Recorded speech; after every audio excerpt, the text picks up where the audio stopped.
సుబ్రహ్మరాజు గారు, మీరు భూములు ఆక్రమించుకున్నారని, దళితుల భూములన్నీ ఆక్రమించుకున్నారని కొన్ని సర్వే నెంబర్లతో కూడా మా మీడియా రిపోర్టర్ అయినటువంటి శ్రీనివాసరాజు గారు పలు గ్రూపుల్లో పెట్టున్నారు. దానిపైన మీ ఒపీనియన్ ఏంది? మీరు ఎక్కడ ఆక్రమించుకున్నారు, ఎప్పుడెప్పుడు ఆక్రమించుకున్నారు? నేను కూడా రాత్రి చూశానండి. చీవరం పంచాయతీ కేఆర్ కండ్రిక గ్రామ పరిధిలోని సర్వే నెంబర్ 637/9, 637/10, 637/11, 637/12 తదితర నెంబర్ల గల భూమిలో నేను దళితులని ఆక్రమించుకున్నట్టు శ్రీనివాసరాజు నా మీద ఆరోపణలు చేశారు. అవన్నీ అసత్యాలు.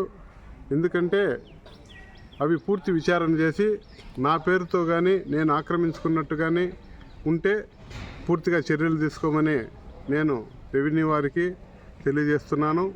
ఎందుకంటే నిన్న నేను ఏదైతే కంప్లైంట్ ఇచ్చినానో గత 10 రోజులుగా చీవరం రెవెన్యూ పరిధిలో సుమారు 10 ఎకరాలను శ్రీనివాసరాజు ఆక్రమించుకుంటున్నాడు, బోర్డు పెట్టమని రెవెన్యూ వారి దృష్టికి తీసుకెళ్లాను.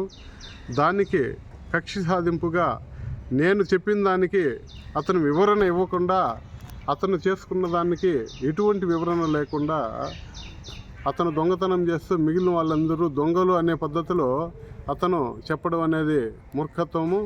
ఎందుకంటే నేను చెప్తున్నాను, ఈ సర్వే నెంబర్లో నేను పొలం ఆక్రమించుకోలేదు, నాకు ఎటువంటి సంబంధము లేదు. విచారణ చేసి చట్టపరమైన చర్యలు తీసుకోండి.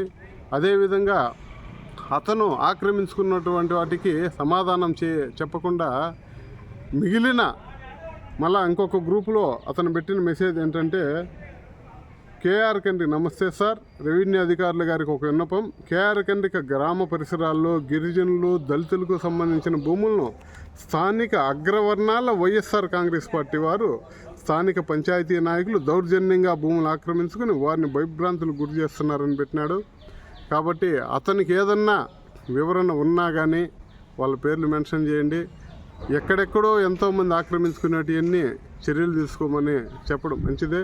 వాటన్నిటికీ నన్ను ఆపాదించడం అనేది అతని మూర్ఖత్వం. దీని మీద నేను రాయల్గా సివిల్ కోర్టుకు కూడా వెళ్ళి నేను పరువు నష్టం దావా వేద్దాం అనుకుంటున్నాను. అన్నిటిల్లో కూడా వీటిని అతను చేసినటువంటి అసత్య ఆరోపణలకు నేను న్యాయపరమైన చర్యలు తీసుకుంటాను. ఎక్కడ అతను పెట్టిన ఫోటోల్లోనే అసత్యం ఉంది. 4-5 సంవత్సరాలు మామిడి చెట్లు పెట్టినారు. నేను మార్కెట్ యార్డ్ చైర్మన్ అయింది ప్రపంచం అందరికీ తెలుసు. 1 సంవత్సరం 2 నెలలు ఉంటుంది. 4-5 సంవత్సరాల చెట్లను పెట్టి నా పేరుతో నేను ఆక్రమించుకున్నట్టు మార్కెట్ చైర్మన్, సర్పంచులు అందరికీ తెలుసు. 2-2.5 సంవత్సరం ఉంటుంది.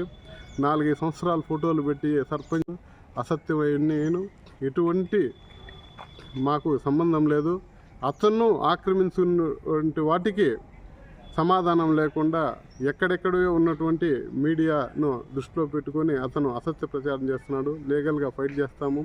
మీడియా మిత్రులందరికీ నా విన్నపం ఏంటంటే, 199.9% నిజాయితీ పరులు ఉన్నారు. ఇలాంటి మూర్ఖులు ఒకడుంటారు వ్యవస్థను భ్రష్టు పట్టించేదానికి. మిగిలిన మీడియా మిత్రులందరికీ నా విన్నపం ఏంటంటే, నేను అధికారంలో ఉన్నప్పుడు కావచ్చు, మేము వైఎస్ఆర్ కాంగ్రెస్ పార్టీ అధికారంలో ఉండవచ్చు, ఏ డిపార్ట్మెంట్ వారికి కానీ ఎక్కడైనా సరే సుబ్బరామరాజు అవినీతి చేశాడు, ఆక్రమించుకున్నాడని పోలీసు వారు కాదు, రెవెన్యూ వారు కావచ్చు, ఎక్కడైనా సరే పర్సనల్గా మీడియా వారికి చెప్తున్నాను, నేను ఒక మనిషికి సహాయం చేయలేకపోయిండొచ్చు, నేను ఒప్పుకుంటాను. కానీ దౌర్జన్యంగా ఒక మనిషి దగ్గర ఎవరి దగ్గరైనా అన్యాయం చేసినాడని మీ ఆత్మసాక్షికి అందరికీ తెలిసి, ఒక్కరైనా సరే మీ ఆత్మగా అనేది సుబ్బరామరాజు దోచుకున్నాడు అని మీ ఒక్కరికి అనిపిస్తే చర్యలు తీసుకోండి. కాబట్టి ప్రతి ఒక్క మీడియా విలేకరులకు నేను చెప్పేది ఏంటంటే, ఆత్మ పరిశీలన చేసుకోండి. సుబ్బరామరాజు మీద శ్రీనివాసరాజు చేస్తున్నటువంటి ఆరోపణలు నిజమా కాదా ఒక్కసారి విచారించండి. ఆ పొలం గురించి గత 15 సంవత్సరాలుగా మీ అందరికీ తెలుసు. రెవెన్యూ వాళ్ళు పందల గంగయ్య అనే వాళ్ళు చేసుకుంటుంటే బోర్డు పెట్టినారు. పాత విలేకరులందరికీ తెలుసు. రెవెన్యూ వాళ్ళు బోర్డు పెట్టినారు. చెట్లు నాటుకుంటే పోలీస్ కేసులు అయినాయి. అది ప్రభుత్వ పొలంని చెట్లు నాటుకున్నట్టు పెరిగేసిన వ్యక్తి శ్రీనివాసరాజు.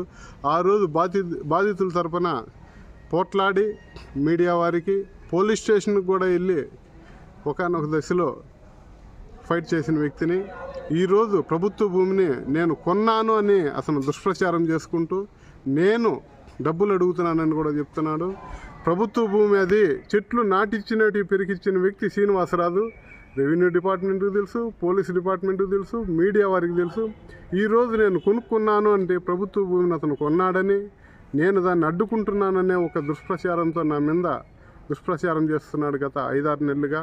అయినా ఓపికతో భరిస్తూ ఉండదు, ఎందుకంటే తప్పుడు ఆరోపణలకు మనం సమాధానం చెప్పలేదని. ఈరోజు లీగల్గా కూడా ఫైట్ చేస్తాము.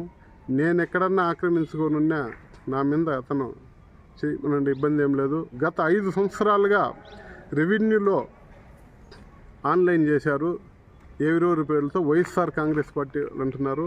వైఎస్ఆర్ కాంగ్రెస్ పార్టీ 5 సంవత్సరాలు వచ్చిన నుంచి ఎంత నిజాయితీగా జగన్మోహన్ రెడ్డి పరిపాలించారు అందరికీ తెలుసు. ఈ 5 సంవత్సరాల్లో ఆన్లైన్ చేసినటువంటి ఏదన్నా ఉంటే రెవెన్యూ వారు కూడా చట్టపరమైన చర్యలు తీసుకోండి. ఈ 5 సంవత్సరాల్లో చీవరం పంచాయతీలో నా పేరు మీద కానీ, నా కుటుంబ సభ్యుల పేరు మీద కానీ 1 సెంటు ఆన్లైన్ చేస్తున్నా కానీ పూర్తిగా చర్యలు తీసుకోండి. దానికి నేను కట్టుబడి ఉంటాను. నువ్వు దొంగతనం చేస్తున్నావని మేము ఆరోపిస్తే ఎక్కడో 100 మంది దొంగతనం అందరినీ పట్టుకోకుండా నన్నే పట్టుకుంటున్నారు, వాళ్ళందరినీ పట్టుకొని రండి అని అతని ఆరోపణ. అది కరెక్ట్ కాదు. కాబట్టి దీని మీద ఎటువంటి లీగల్గా అన్నిటిగా ప్రొసీడ్ అవుతాం. ప్రతి ఒక్కదానికి నేను సమాధానాన్ని తెలియజేస్తున్నాను.